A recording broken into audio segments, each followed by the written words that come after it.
Good morning, everybody. This is Rich Maraday. The reason why you can't see my head is I broke my tripod. So we're going to do a counter recording today. This is the Q4 recording unit is on the counter right now, and you're probably better off looking at the horn than looking at me. This is a new model called the M58S New York model. It's a cool horn. It's beautiful. It feels great in your hands. It's not that expensive. Why do we call it the M58S New York model? Well, it has some of the characteristics of the M58S as far as being like a summerish type of sound, but I would say it's a little bit later sounding than the M58S. The M58S core model is more like an SBA early Mark VI as far as the feedback, the back pressure behind the horn, the playing experience, and also the sound. It's a little bit darker. This is a little bit brighter than the M58S and louder. And I think there's a place for this horn in a player's hands. It can play soft. Anybody can play soft. But when you want to play loud, you want to be able to put as much air in the horn and not have it back up on you or whatever happens with that. This is a loud horn. It can be a loud horn.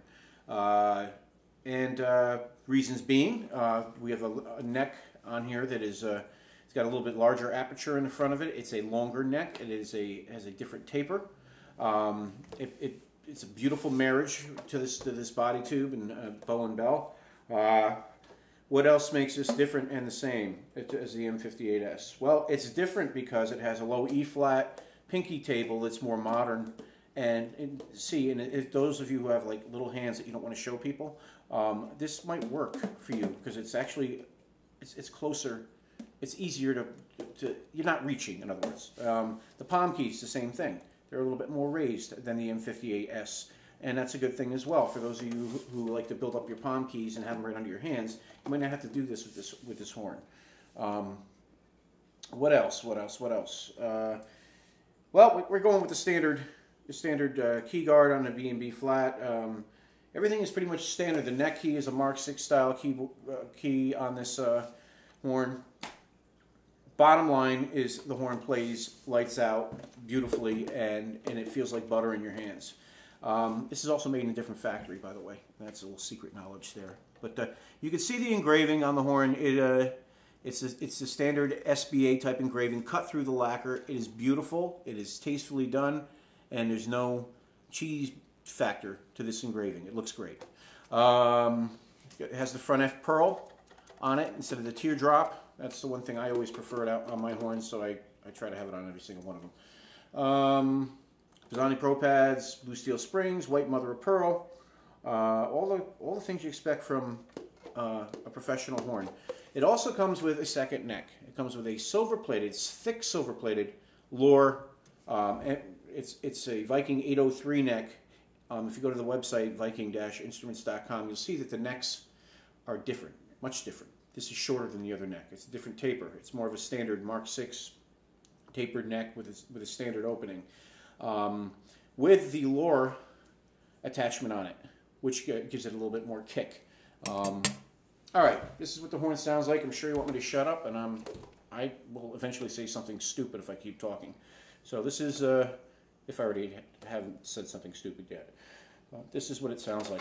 Playing on a Boss 10M fan mouthpiece, metal mouthpiece. Very aggressive mouthpiece. Great mouthpiece for rock and roll, funk, electric jazz. It is like a Gardella on steroids. Let me set the neck.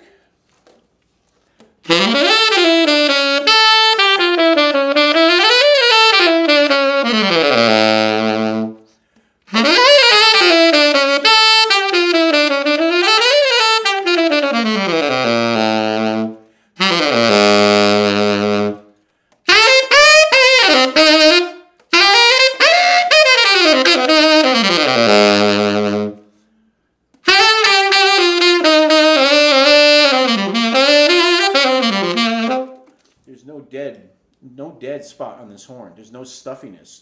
This is like the anti-stuffy horn. How is this different than the M60? Good question. This is not as warm as the M60. It has no relationship to a con sonically. The M60 is like a hybrid horn that sounds more like a con mixed with the summer. It's a spread, warm, fat horn. Great jazz horn. Also good for other things as well, but more for that guy who who's playing ballads and playing jazz and also a club date guy, if you will, a guy who's playing weddings and things like that. Pro who wants an expressive horn, and that horn actually plays very well in tune too. This is just a more aggressive sounding horn. If I were to categorize it, warm, fat, lush sounding M60. M58 core model S model. More like an SBA Mark VI. It's a neutral sound. It's darker than this horn. It just has that I hate to use it, the shit to the sound that reminds you of an old Mark VI or SBA. This horn, more modern sound, like a 150,000 Mark VI tenor, more free-blowing, it's a vibrant, very vibrant horn, like the M58S. It just got some extra horsepower to it.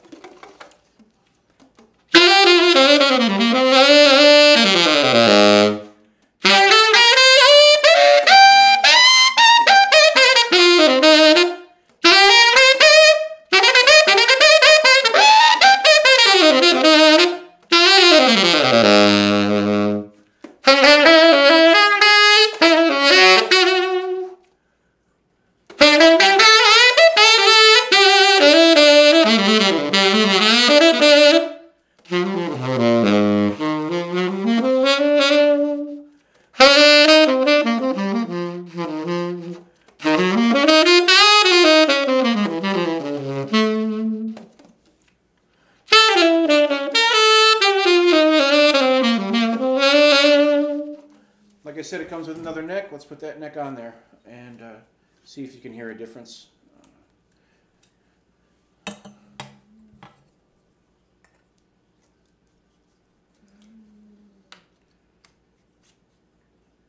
I've taken this horn out on gigs, and it's effortless to play, in my opinion. I don't have to work hard with it.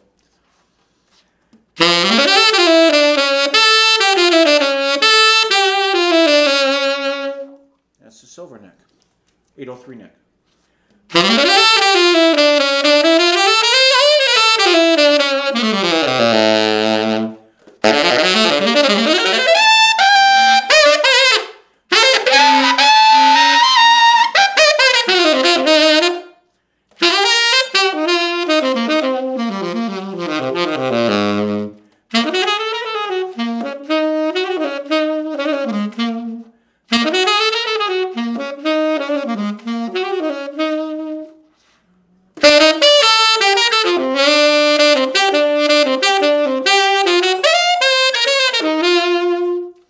Okay, so this is the New York model tenor, M58S New York model tenor. I got several in stock and cognac finish. Great horn, comes with a flight case. Two necks is $27.50.